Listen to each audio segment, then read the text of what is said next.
Welcome to the Thought Leadership Podcast, where we share insights on how you can become the go-to thought leader in your niche. I'm your host, Alejandro Sanoja, founder and personal branding consultant at Latin Empresarios. And today, our guest is Jamie Shanks. Jamie is the CEO of both Pipeline Signals and Sales for Life. Pipeline Signals is a pioneer in relationship signals intelligence monitoring, where they monitor and mine your TAM and list of accounts for relationship connections, competitive intelligence, and compelling events like job changes. They place that sales intelligence into your CRM as reminder tasks to buy back your sellers' time, allowing your sellers to focus on selling, not researching.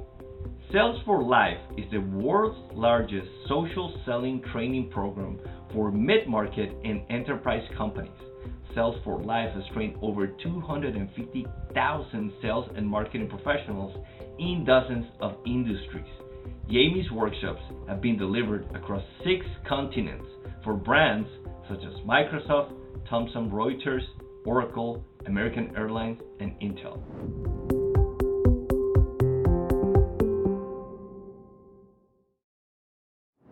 Jamie, I've been dying to have this conversation with someone as experienced as you in sales. And this might be a tough question, but I want to start right here with the tough questions. Do you think it's possible to grow a business by only doing sales? Somebody has to pick extreme scenario. You do either sales or marketing. Can they do it only with sales? Yes. I've done it both, where I've had businesses that were primarily fantastic inbound machines. But even with inbound machines, unless you have an e-commerce buying process, a business to consumer buying process that is low to no touch, basically no touch, you are going to require a human being to run from discovery call to close. And that's just on the net new side, let alone with the existing customer, upsell, cross-sell, and so forth. So you need a seller. A seller can self-generate a pipeline, but a marketing team primarily can't close the deal. So you're going to need the seller to run discovery to close at the bare minimum in a complex B2B world, of course.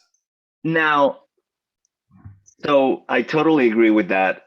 And I saw a lot of the content that you have on your LinkedIn, on your YouTube, and you talk a lot about the buyers being more knowledgeable nowadays. The digital buyer does a lot of research, so the salesperson has to adapt to that.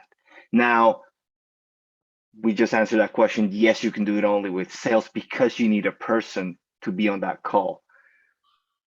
Do you think then that the key is the salesperson, or can you do it with a subject matter expert that has the sales skill set and they deliver whatever complex B2B service they do in that company, but they do the training and they have the skill set to, as part of their work, they also go on those highly qualified lead calls to then close the business?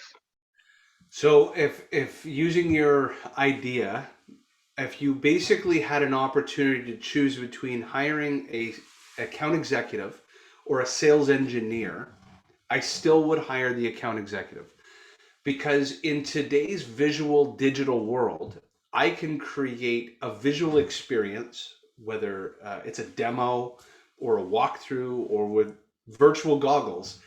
I can have a customer experience the features, advantages, and benefits, the actual inner workings of your solution, similar to the way a sales engineer runs.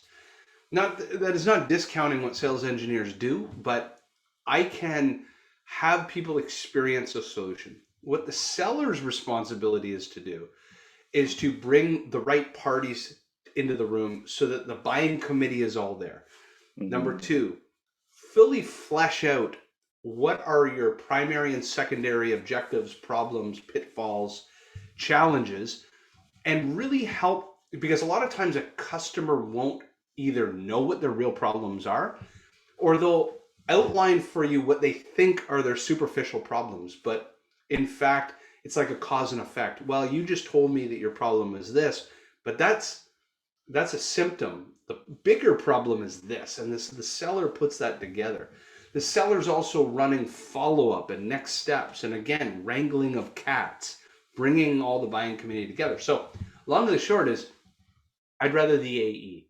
I'd rather the AE who architects the deal, but I press play on a demo that plays how your solution works, and your AE does nothing.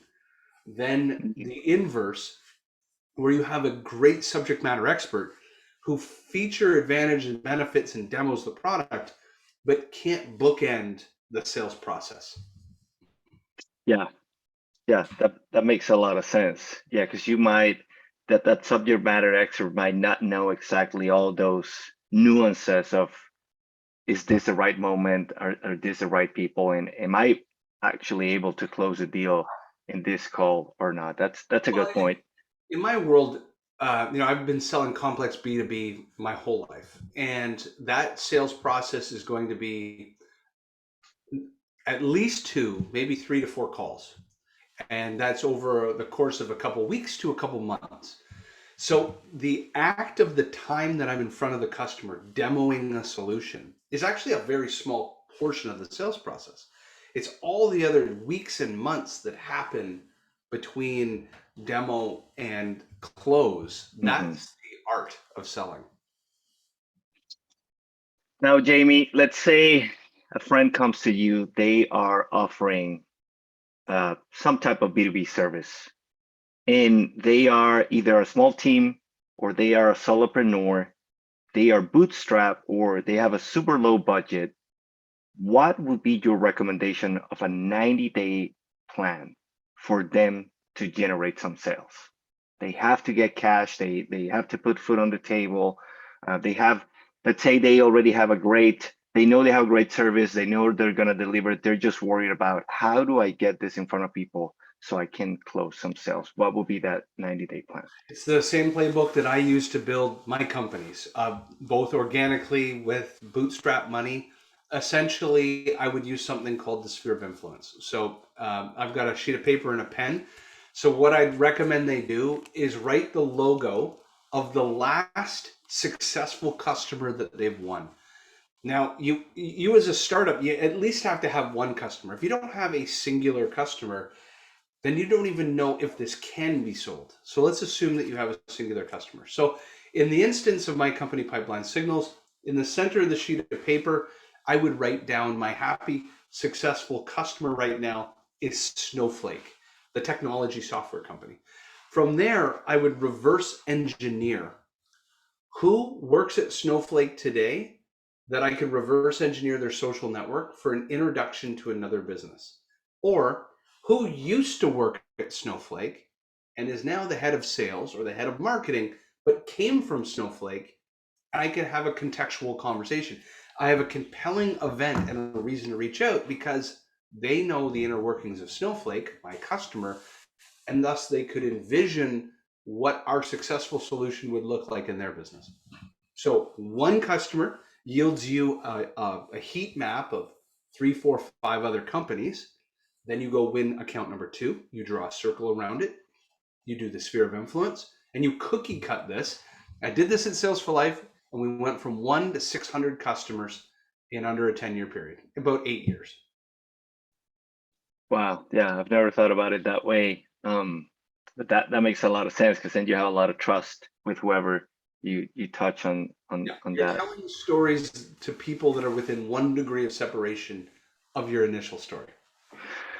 So I imagine a lot of those interactions you're mentioning are going to happen digitally, based on all the content that I saw. You talk a lot about investing in SDRs, and I want to get some answers from the other side. What I imagine a lot of that is connecting on LinkedIn, reaching out, it, connecting with other people, sending messages. What's going on with the salespeople that pitch slap on LinkedIn? Is that something that works? Is it just, hey, we just do numbers, and some people are gonna hate it, but if I get one that I can help, that's what matters, right? Like all these people hate me, but this person loves me. I solved their problem and that's it. Or are they doing something wrong? Is it that maybe it's an inexperienced person? Maybe somebody's pushing too hard and they're just trying to like fill the numbers and the vanity metrics and say, yes, I sent this many messages. What's going on with all the pitch slapping that's going on in LinkedIn? I think it's important to look at it from the economics of a business owner. So at certain stages of a business, going wide but shallow and more for volume game makes sense in your pre-seed, your seed, your series A. When your total addressable market and your white space is exponentially larger than the actual TAM, total addressable market, that you've captured. So in my instance, pipeline signals, my total addressable market is tens of thousands of accounts. We're at account 20 or 30 right now, right? We're brand new.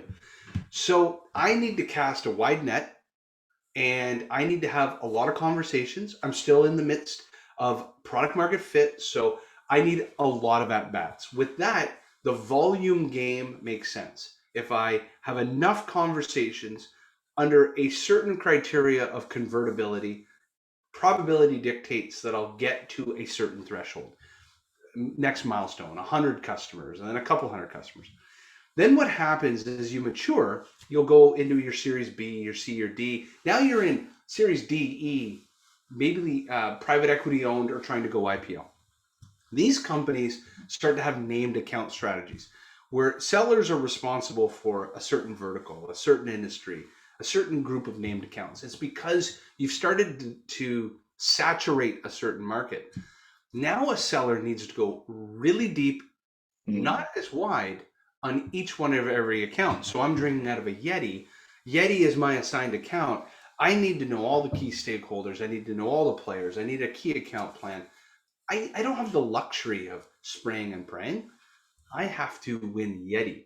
So it's unfortunate that the sellers that were successful in the spray and pray world, pre-seed, seed, series A, they take jobs at Salesforce or some giant conglomerate that has a named account strategy, and they apply that old playbook to their named account strategy. And that doesn't work.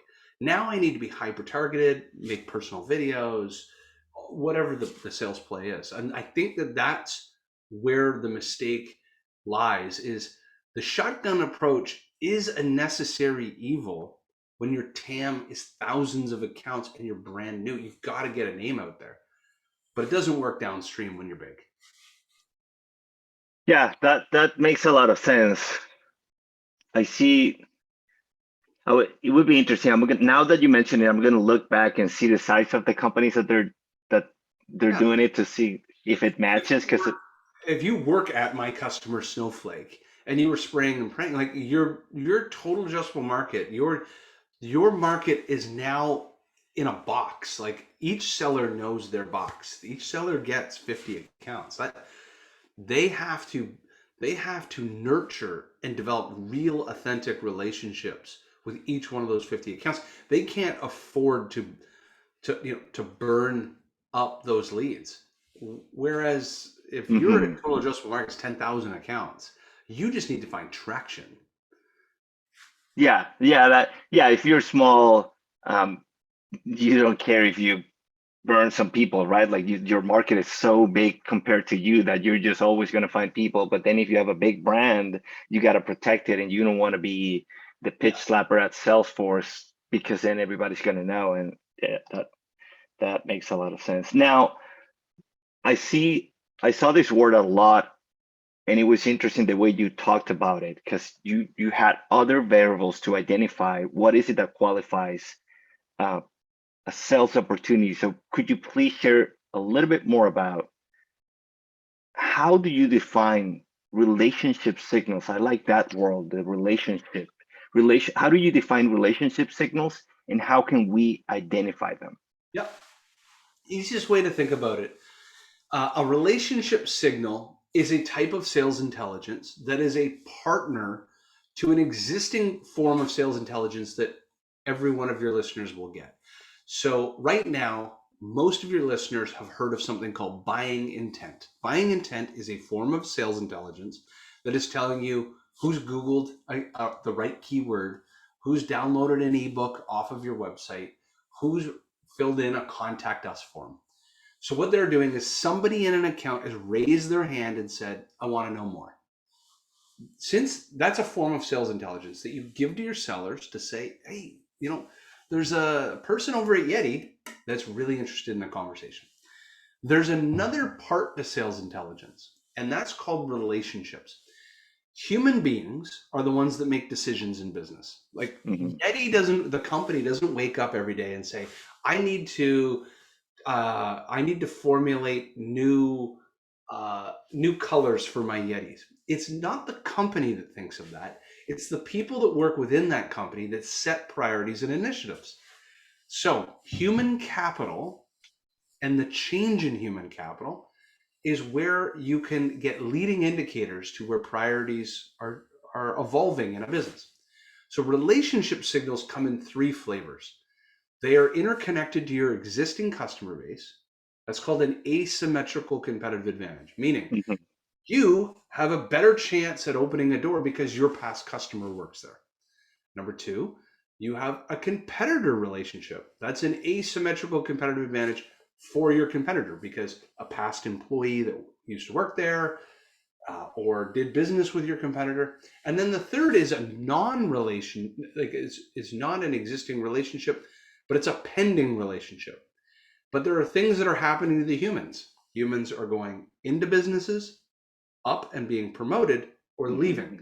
And so you're tracking that migration of talent, and it's giving you an early warning sign. Is a priority going in a business?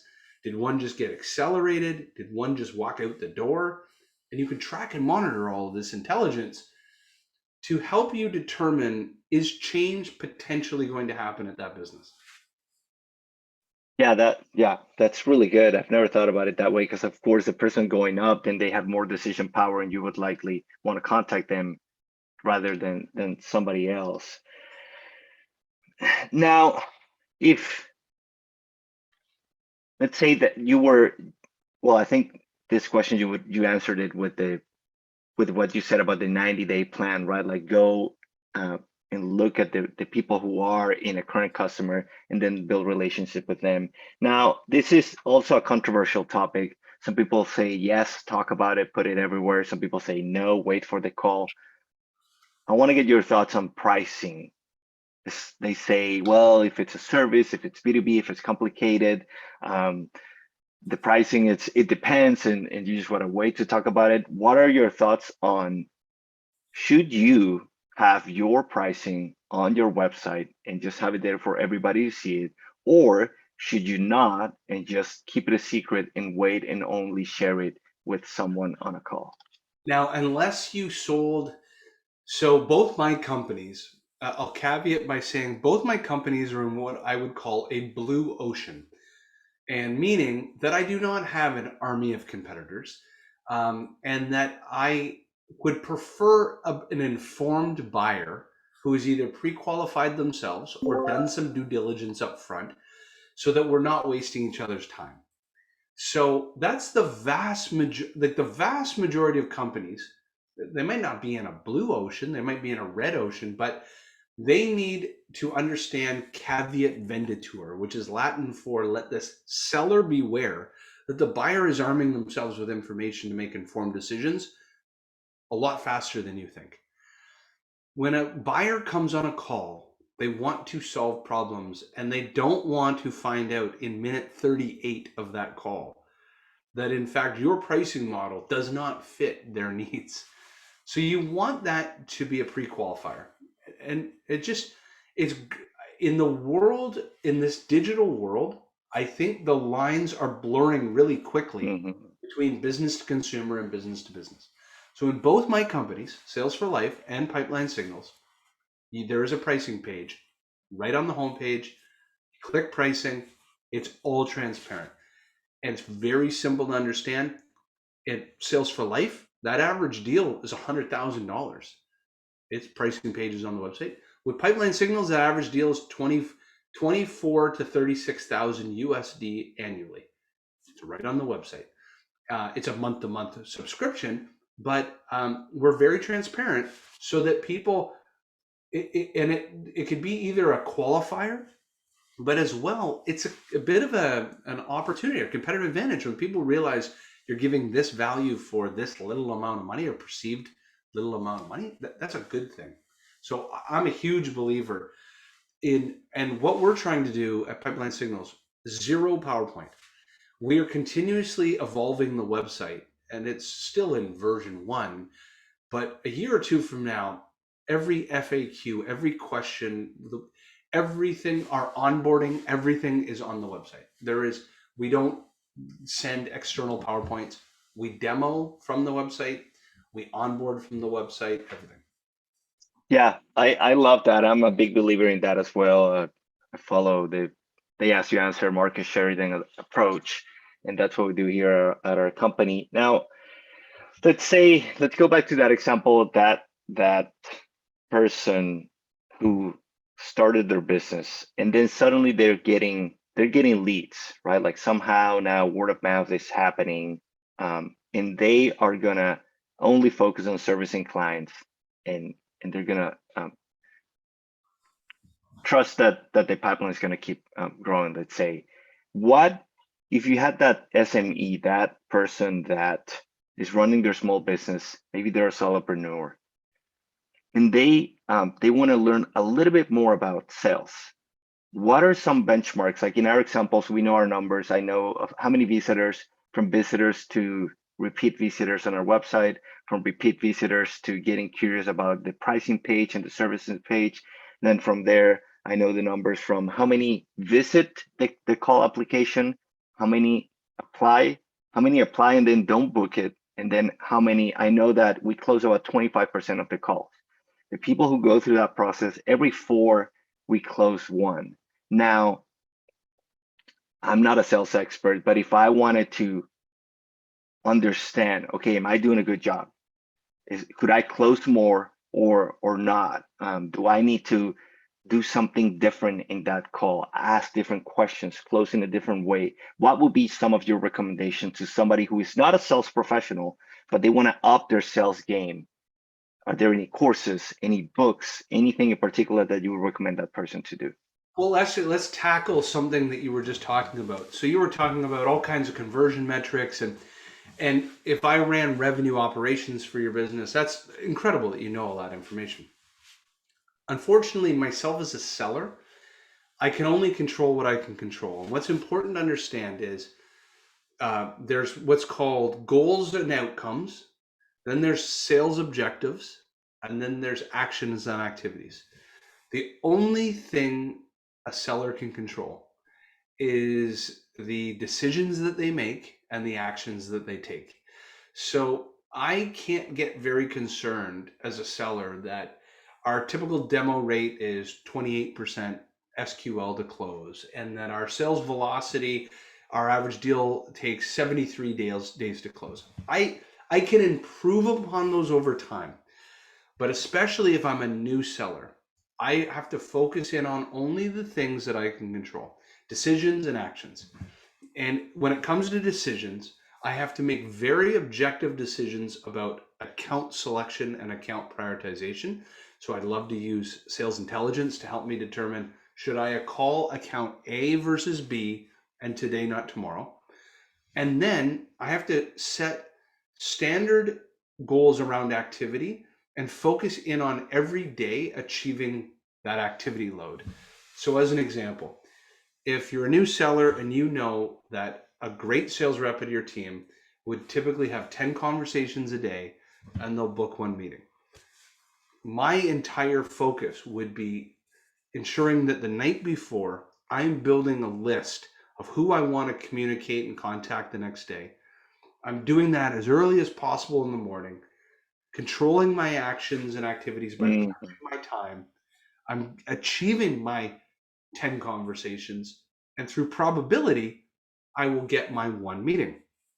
And it's about consistency, repeating that every day. And then when you come to a quarter, you'll look backwards and say, wow, I did this every day for 90 days and I came to an outcome. And that's what I think sometimes is missing from a seller is you can only control decisions and actions. And if you focus on the day to day, every day, and you repeat those actions enough times, you'll inevitably achieve a goal. In general, what would you say? What's the range of I imagine this is going to be way different depending on how that call ended up happening. But what would you say is a good closing rate on that final call where you have the people who can make the decision? What should be a good benchmark that you should aim for? I believe that there should be a benchmark, and I don't think enough companies do this. There should be a benchmark to separate from lead source. Because if you look at a blended average at my company Sales for Life and in my company Pipeline Signals, that blended average is 25%. So 1 in every 4. That means my pipeline coverage ratio needs to be 4 times. What that means is if I needed to sell $1 million this year, I need to have $4 million in sales pipeline to give myself a high probability of achieving that goal. Now, with that being said, if you look within under the hood of 25%, there's probably a drastic difference between each of your sources. You probably have an inbound source, an outbound source, a channel source, a customer referral source, a customer expansion, upsell and cross-sell and expansion source. The reason I say this is your customer referral and expansion source might bat 48%. Like at Sales for Life, our customer expansion, like when a customer says they wanted to take on another project, it was like a 60 something percent close rate. Our inbound was right around 20%. Our outbound might be at 15%, and our customer referral might be at 38%. Blended average, 25%. So it's really important you think about it by source, because when you look at your pipeline coverage then as a leader, and let's say you had 20 deals in pipeline coverage, well, you can't just look at all those 20 deals and go, oh, okay, well, if we have a 4 times pipeline coverage ratio, then if we close 25% of these, we'll be fine. What if your pipeline, your closing ratios are really strong on your inbounds, but they're well below average? They're at 7% in outbound, and that whole entire pipeline is filled with outbound sales opportunities. You don't need 4, you're going to need 12 times, right? So yeah, that's a good point. Really, and I imagine that it would be different depending on where that lead is coming from, but those are great numbers to keep in mind. Now, Jamie, let's say I don't know the specifics about your typical recommendation for a salesperson, but what are your thoughts on salespeople now dedicating a bit more of their time to creating content and sharing content online?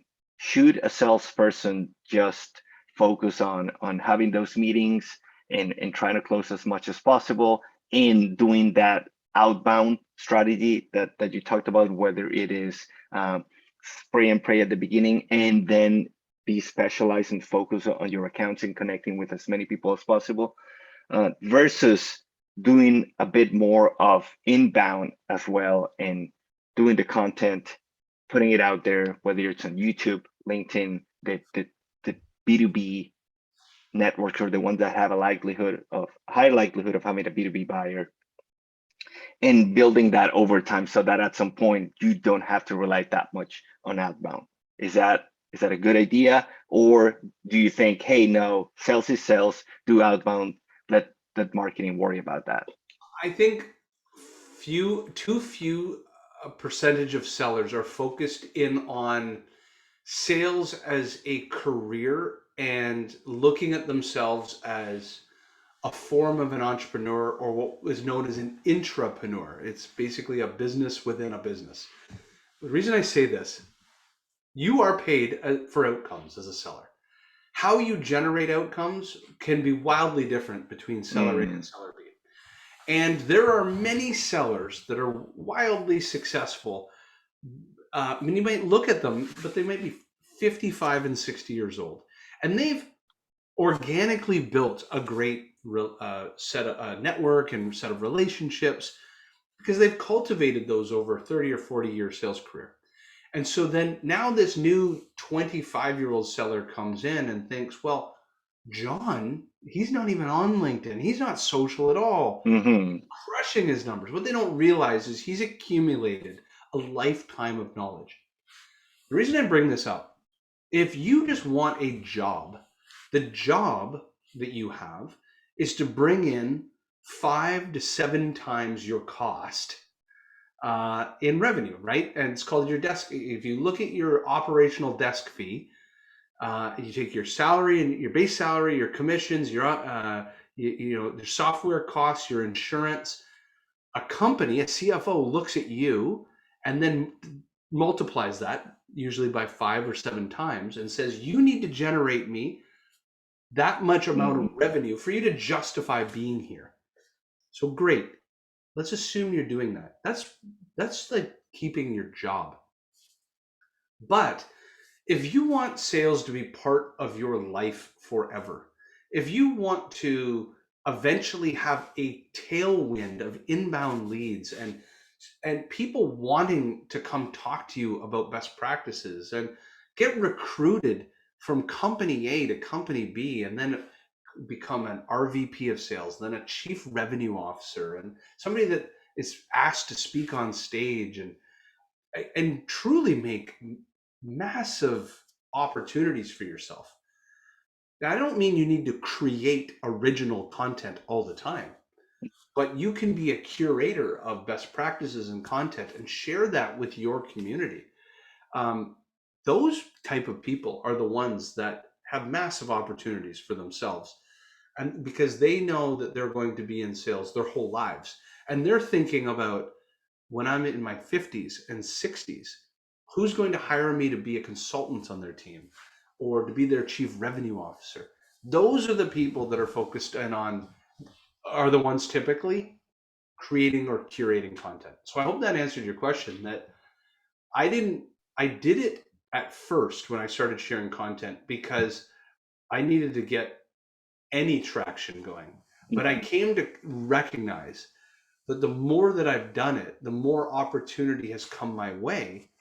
And I will be in the sales community my whole life and I'll reap the rewards. 20 years from now, I will have opportunities come my way in the sales community because of things I did long time ago.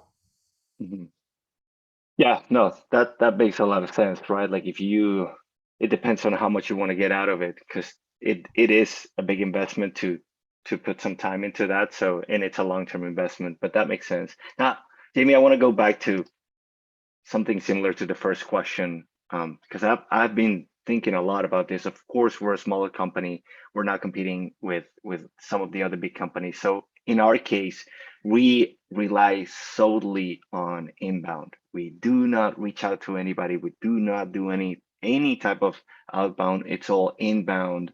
And with the process that we have, we do get those calls from decision makers. Even people think they don't search on Google and on YouTube, but they do, or somebody's doing it for them and they end up in our pipeline. Now, of course, you have way more experience. You've seen a different size of sales organizations, different size of companies. So I want to get your thoughts on, would you lose? Let's say you and I, imagine same size company. We have these different approaches. You are hunting, you're chasing, right? Like, hey, I'm gonna get the food and I'm gonna go hunt. There's a deer in that wood. I'm gonna go look for it. And I'm just gonna say, hey, I'm just gonna set up a trap. Yep. And I'm just gonna wait here. No, I'm not gonna spend energy. I'm just gonna wait. I'm gonna invest in some feed, some food, something to attract them. Couple traps, and that's it. Do you think the market, there's enough deer for both of those to survive? Do you think that if the hunter is doing a really good job, they're gonna take the deer before he gets to the traps? What thoughts come up for you when I mentioned that inbound versus outbound? Yes, so it's usually not an and or, it's an evolution. So when you were a startup and your TAM is large enough. Let's preface that you have to also, you can't be in an industry that you only sell to, you know, aerospace companies and there's only 50 of them in the world. Hmm. Playing the inbound game, you will starve to death. Okay, Hmm. so now my TAM, let's use it, tens of thousands of accounts.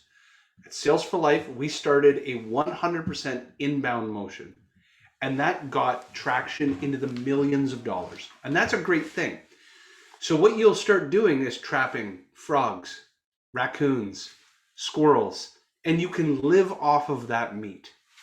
What will inevitably happen though is you'll, if you need to grow at a certain growth rate, 20% compounded growth, if you're in tech, that could be 50 or 100% compounded growth, your size will force you to change the calorie intake. And you won't be able to live on inbound forever because inbound, there's only, if you look what's called the Chet Holmes pyramid, only 3% of a market is looking at any given time. The other 97% is just not looking inbound. Hmm. And so what will happen is it becomes a diminishing rate of return. You will have to spend more money in paid ads, in content marketing, in webinars, in podcasts to attract the equal amount of volume and or to get more volume or to try to capture that higher profiled ideal customer profile. So this is what happened with Sales for Life is my marketing costs started to spiral out of control. Hmm. And eventually my cost to customer acquisition became insane. And so if you only are reliant on an inbound machine, you have to be willing to take your profits and constantly reinvest them into the marketing machine because your calorie count is going to need you to get bigger, better, faster all the time. The thing about outbound is you get to control your destiny. When, as an outbound seller, you are hunting deers. There's time where it's feast and famine. You might not catch a deer, but when you do, you're picking the accounts you want.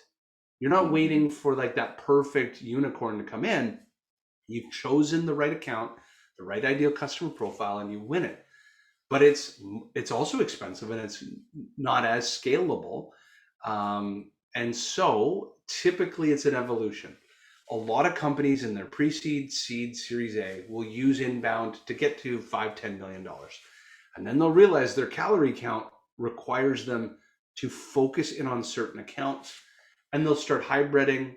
And then eventually, you know, great companies maintain a consistent amount of inbound, but they become really reliant on outbound eventually. Because again, they become so big, they have to pick and choose their accounts. Yeah. Yeah. Yeah. Of course, right? Like if there's 5 hunters, there's only 5 deer, and you're just gonna wait. Maybe the other ones are gonna get it, right? But if there's a bunch, yeah, they're gonna get some, and you're gonna get some. That makes a lot of sense. Now, I'm, Jamie, we've go I was ahead. just going to say, I'm doing it a little different with pipeline signals. One of my lessons learned with Sales for Life is we became over reliant and addicted to inbound to the point where when you stop spending all that money, the lead flow slows down. Hmm. And then it becomes like it's a Ferris wheel. You're spending less money now, you're getting less leads, you're doing less deals.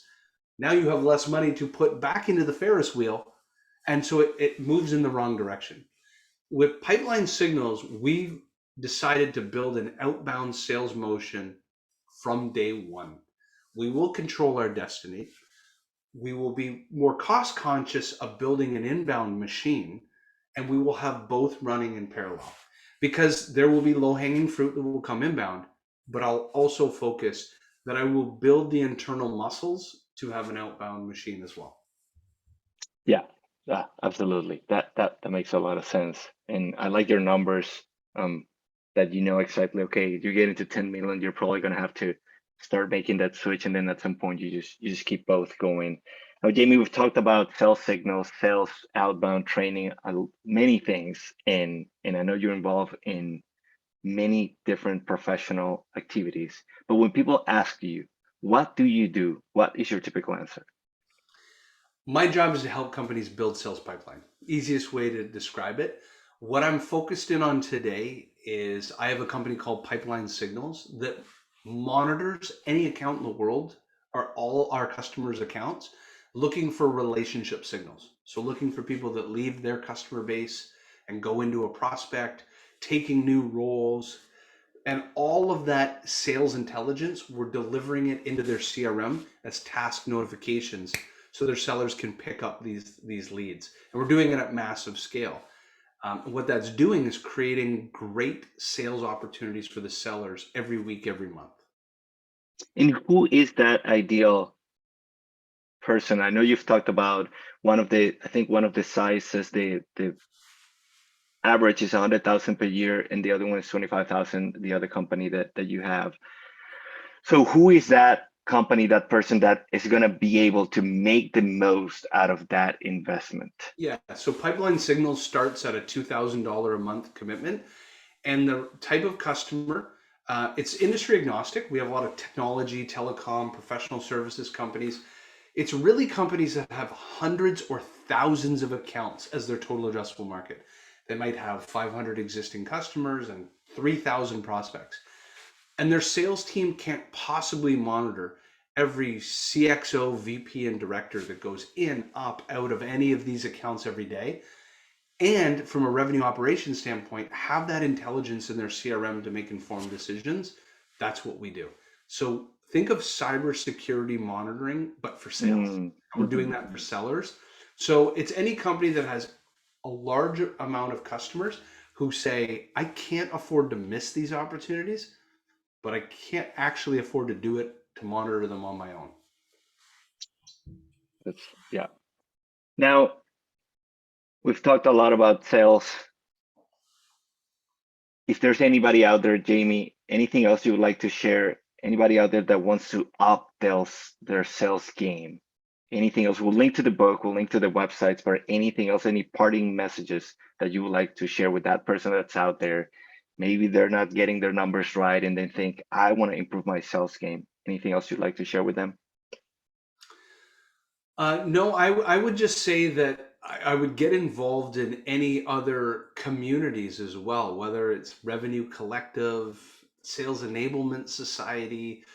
That's something that's been really important to me as an entrepreneur. I've joined Entrepreneurs Association. I've joined Collective 54. These are CEO networking groups.